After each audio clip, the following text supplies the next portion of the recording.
Bukod po sa nakalatag na voluntary repatriation ng gobyerno para po sa mga Pinoy sa Lebanon, ano pang mga paghanda po ang inyong ginagawa para sa kanila?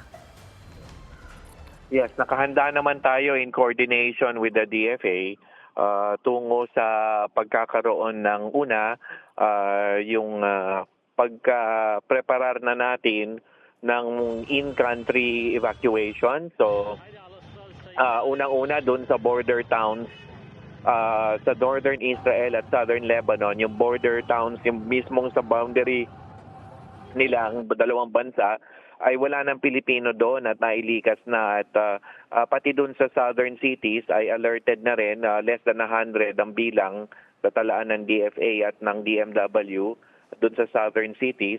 Pero nakahanda na rin yung evacuation natin in-country. Karamihan ng Pilipino sa Lebanon ay nasa Beirut, around 11,200 or so. So far, meron nang higit kumulang mga 530 na napauwi from Lebanon.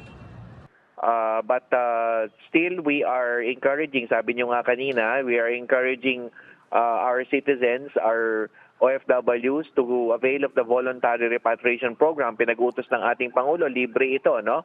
And pati yung in-country, yung reintegration assistance, binibigyan natin sila ng 150,000 at least na financial assistance pagdating.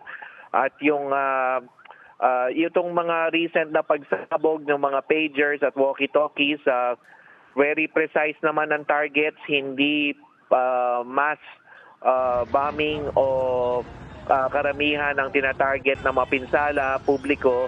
Kaya hindi natin pa nakikita, no? Hindi natin nakikita apektado ang mga Pilipino.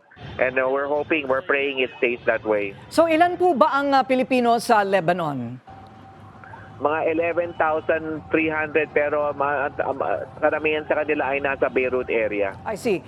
Hanggang ngayon po ba, Secretary Kakdak, hindi po ba't kapag medyo delikado ang kapupuntahan ng isang OFW ay mas malaki ang kanilang rate o mas malaki po ang pasahod sa mga OFWs sa mga lugar tulad ng Lebanon? Hindi naman kasi yung kanilang land base sila, no, at mga kasambahay karamihan, kaya hindi sila ang kanilang sweldo ay hindi ganun kataas as compared to other OFWs. So 150,000 po sa aking pagkakarinig sa inyo ang naghihintay na maibibigay. Yung financial assistance na naghihintay sa kanila at the very least, no, kasi magbibigay din tayo ng pangkabuhayan sa kanila. So may pangkabuhayan din. Kapag ganito po na kailangang mapipilitan silang pauwiin, maaasahan po ba nilang sila makakabalik doon?